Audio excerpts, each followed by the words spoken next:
अस्सलाम वालेकुम, welcome back to Science Emporium. आज के इस लेक्चर में हम डिस्कस करने जा रहे हैं derivation of double term separation. तो उसकी तरफ जाने से पहले हम सबसे पहले देखेंगे कि स्पिन ऑर्बिट इंटरेक्शन एनर्जी क्या होती है। ये चीज़ जानने के लिए इसको मैं दोबारा यहाँ पर डिस्कस नहीं कर रही क्योंकि हमने ज़्यादा फोकस करना है डबल टर्म सेपरेशन के ऊपर। तो स्पिन ऑर्बिट इंटरेक्शन एनर्जी के बारे में अगर आपने जानना है, इसकी डिटेल्स लेनी है, इसकी डेफिनेशन के बारे में और ये क्या है क्या नहीं है, ठीक है, ये जानने के लिए आप जा सकते हो मेरे पिछले लेक्चर पे, जिसकी लिंक आपको मैं नीचे डिस्क्रिप्शन बॉक्स में दे दूंगी। आप वहां से जाके स्पिन ऑर्बिट इंटरेक्शन एनर्जी का जो हमारा टॉपिक है वो देख सकते हैं। यहाँ पे हमारे पास सबसे पहले आप स्टेटमेंट देख सकते हो कि spin orbit interaction energy is the reason for doublet structure of atoms alkali, for example sodium doublet. यानी कि जो स्पिन ऑर्बिट कपलिंग की वजह से अल्कली एटम्स जैसे कि सोडियम का डबलेट स्ट्रक्चर आता है। अब डबलेट स्ट्रक्चर क्या होता है? तो डबलेट स्ट्रक्चर मीन्स के two level system, that is एक ऐसा composite quantum state that has effective spin half and spin component की दो वैल्यूज अलाउड होती हैं, that is spin plus half and spin minus half. ठीक है, कि आपके पास जो डबलेट स्ट्रक्चर होगा उसमें आपके पास एक कॉम्पोजिट क्वांटम स्टेट होगा जिसमें आपका इफेक्टिव स्पिन हाफ होगा, लेकिन उस इफेक्टिव स्पिन की जो अलाउड वैल्यूज होंगी वो प्लस हाफ और माइनस हाफ होंगी। ठीक है, यानी कि ये दो कंपोनेंट्स होंगे स्पिन के। तो ऐसा जो आपके पास स्ट्रक्चर आता है that is known as doublet structure, या फिर आप इसको कह सकते हो टू लेवल सिस्टम। तो ये आपके पास हो गया डबलेट स्ट्रक्चर के बारे में। नेक्स्ट आपके पास लिखा हुआ है कि the spin magnetic moment of an electron interacts with the magnetic field generated due to the orbital motion of electron around the nucleus, this is called spin orbit interaction. ठीक है, अब ये जो मैंने अभी स्टेटमेंट बोली है इसके ऊपर तकरीबन 3 से 4 वीडियोस में मैं डिस्कशन कर चुकी हूँ कि हमारे पास जो स्पिन मैग्नेटिक मोमेंट होता है इलेक्ट्रॉन का, वो जब हमारे पास मैग्नेटिक फील्ड के साथ इंटरेक्ट करता है, और मैग्नेटिक फील्ड किसकी वजह से होता है? आपके ऑर्बिटल मोशन ऑफ इलेक्ट्रॉन की वजह से होता है। जो स्पिन मैग्नेटिक मोमेंट होता है that is because of the spin motion of electron. अब जो ये आपका स्पिन मैग्नेटिक मोमेंट होता है और जो मैग्नेटिक फील्ड होता है, ये जब आपस में क्या करते हैं, कपल करते हैं या इंटरेक्ट करते हैं, तो इसकी वजह से हमारे पास क्या होती है, क्या प्रोड्यूस होती है? स्पिन ऑर्बिट कपलिंग प्रोड्यूस होती है या स्पिन ऑर्बिट इंटरेक्शन होती है। ठीक है, और यही जो हमारे पास स्पिन ऑर्बिट कपलिंग है या स्पिन ऑर्बिट इंटरेक्शन है, ये रिस्पॉन्सिबल है for the doublet structure of the spectra of one valence electron atom. ठीक है, तो ये आपके पास क्या है कि जो डबलेट स्ट्रक्चर आपके पास आ रहे हैं, इन सब के पीछे का जो मेन रीज़न है, ठीक है, वो क्या है? आपके पास स्पिन ऑर्बिट इंटरेक्शन है। ठीक है, इसके अलावा आपके पास जो सोडियम डबलेट है ये 2 लाइंस रखता है, एक D1 लाइन है और एक D2 लाइन है, जिनके अलग अलग वेवलेंथ्स है। ठीक है, अब इनके वेवलेंथ्स क्या है ज़रा उसको देख लेते हैं। तो जो आपका D1 लाइन है उसका वेवलेंथ है 588.9950 नैनोमीटर, और जो आपका D2 लाइन है उसकी जो वेवलेंथ है वो है 589.5424 नैनोमीटर। ठीक है, तो ये आपके पास D1 और D2 लाइंस की वेवलेंथ्स हो गई हैं। और ये आपके पास कैसे आती हैं? ये आपके पास तब आती हैं जब आपका जो एटम है वो अंडरगो करता है स्पिन ऑर्बिट कपलिंग। ठीक है, तो ये आपके पास हो गया इस टॉपिक का इंट्रोडक्शन। अब आते हैं हम डबल टर्म सेपरेशन की डेरिवेशन की तरफ।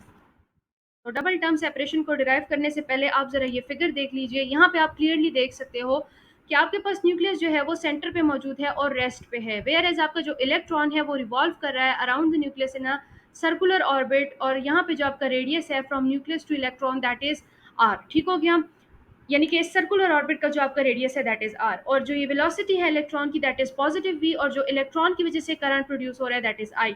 लेकिन चूंकि हम स्पिन ऑर्बिट इंटरेक्शन एनर्जी को जब हम डिस्कस कर रहे थे, यानी कि पिछले लेक्चर की बात है, हमने ये चीज़ डिस्कस की थी कि जो आपके पास स्पिन ऑर्बिट कपलिंग होती है वो आपके पास एक्चुअली एक रिलेटिविस्टिक इफेक्ट है।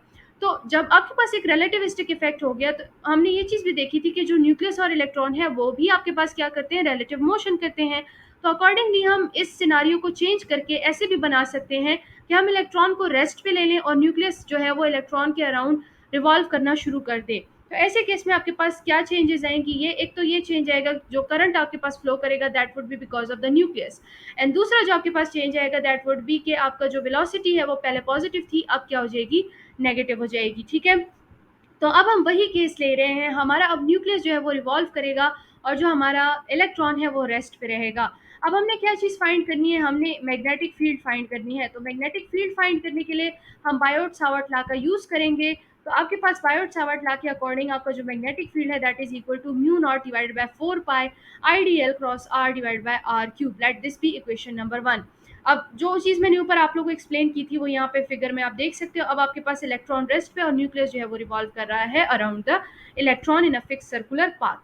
अब यहाँ पे हमने फाइंड आउट करना है करंट। देखिए तो इस आई जो कि आपके पास करंट है, इसको फाइंड आउट करने के लिए हम क्या करेंगे, हमें पता है कि करंट जो है that is equal to charge divided by time.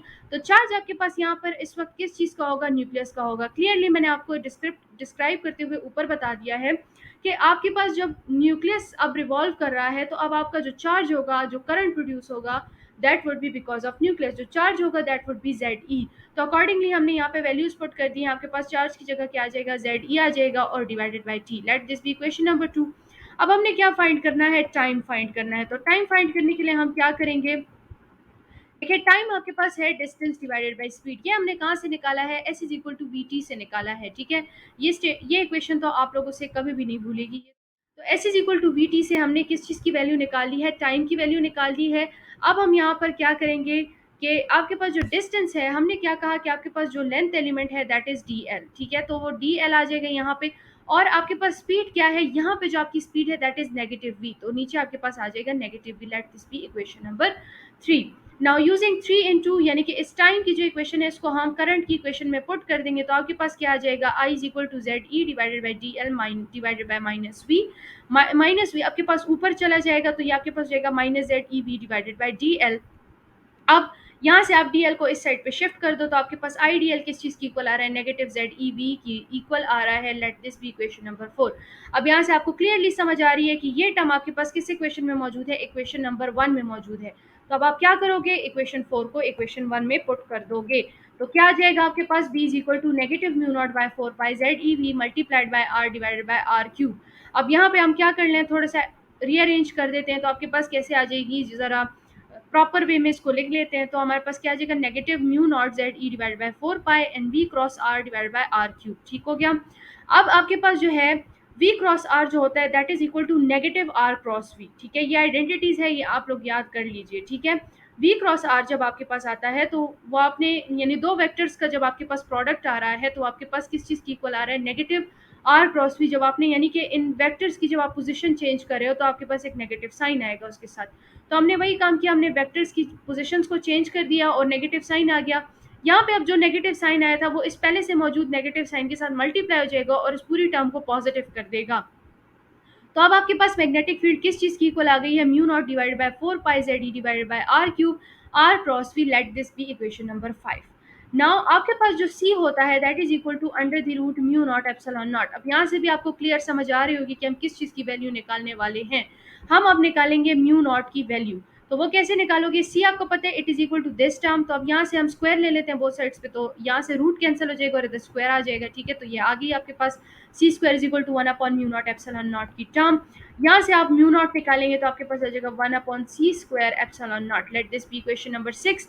Now using equation 6 in equation 5, so हमारे पास क्या आ जाएगा, B is equal to 1 upon C square epsilon naught 4 pi Z E into R cross V divided by R cube.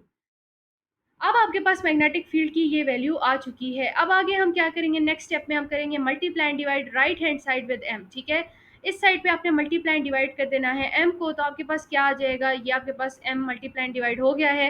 तो result आपके पास आ जाएगा Z E M into R cross V divided by 4 pi M C square epsilon naught R cube. ठीक हो गया। अब यहाँ पर आप देखो कि ये m जो है इसको आप इस ब्रैकेट के अंदर ले जाओ। ठीक है, एम वी कर दो तो ये r क्रॉस एम वी हो जाएगा। एम वी आपको पता है किस चीज़ की इक्वल है, इट इज़ मोमेंटम। ठीक है, पी लीनियर मोमेंटम की इक्वल है, तो वो हमने ले ली है वैल्यू। तो यहाँ पे हमने पी पुट कर दिया है। ठीक है, और जो आपके पास आर क्रॉस पी होता है, यानी कि लीनियर मोमेंटम इनटू डिस्टेंस, आपके पास किस चीज़ की इक्वल होता है, एंगुलर मोमेंटम की इक्वल होता है।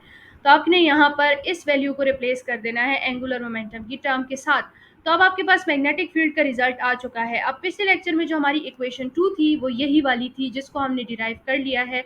इसके लिए आपने बायोट सावर्ट लॉ का यूज़ किया है, फिर आपने करंट की वैल्यू फाइंड की है, आईडीएल की वैल्यू फाइंड की है और उसको इधर प्लेस किया है, और फिर धीरे धीरे आपने मुख्तलिफ आइडेंटिटीज़ का यूज़ करके और मल्टीप्लिकेशन डिवीजन के टर्म्स वगैरह को, मैथमेटिक्स वगैरह का यूज़ करके आपने जो है मैग्नेटिक फील्ड की ये वाली वैल्यू निकाल दी है, जो कि पिछले लेक्चर में हमने डायरेक्ट यूज़ की थी। इस लेक्चर में हमने उसको कम्प्लीटली डिराइव कर दिया है। अब आपके पास यहाँ पे जो एल है, यू नो दैट कि L is equal to L steric H cut, और आपको ये भी पता है कि जो आपका एल स्टेरिक है that is equal to under the root L into L plus 1। आपका जो एल है this is equal to orbital quantum number. ठीक हो गया। अब हम क्या करेंगे, इस एल की जगह इसकी वैल्यू पुट कर देंगे। तो आपके पास क्या हो जाएगा, B is equal to Z E divided by 4 pi C square epsilon naught M R cube into L steric H cut, let this be equation number 7। ठीक हो गया। अब ये आपके पास थोड़ी सी और मॉडिफाई हो गई इक्वेशन। अच्छा जी, अब आपके पास क्या है कि the spinning electron undergoes Larmor precession around the magnetic field with angular velocity given by omega L is equal to half E B by M. ठीक हो गया।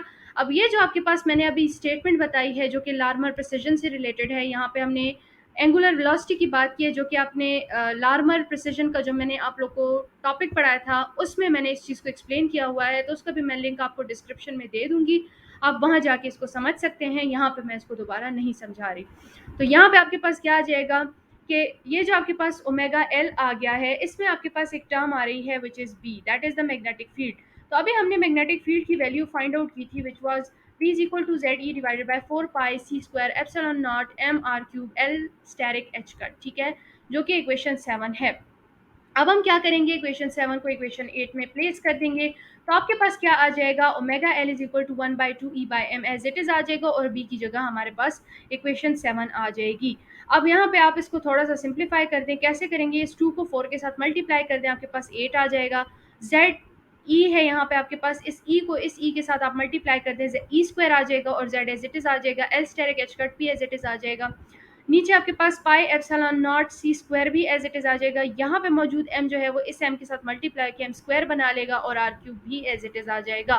तो सिंप्लीफिकेशन में आपने सिर्फ क्या कर दिया है कि ई को ई के साथ मल्टीप्लाई कर दिया, 2 को 4 के साथ, और एम को एम के साथ मल्टीप्लाई कर दिया, और इसको ज़रा सिंप्लीफाई करके हमने लिख दिया है। अब ये जो आपकी एंगुलर वेलोसिटी है वो इस चीज़ की इक्वल है जो कि लार्मर प्रिसिजन की वजह से है, और ये आपके पास क्या है, इक्वेशन नंबर 9 है। इसके आगे का जो लेक्चर है वो हम कंटिन्यू करेंगे नेक्स्ट वीडियो में। मिलते हैं नेक्स्ट लेक्चर में। Till then take care and अल्लाह हाफिज़।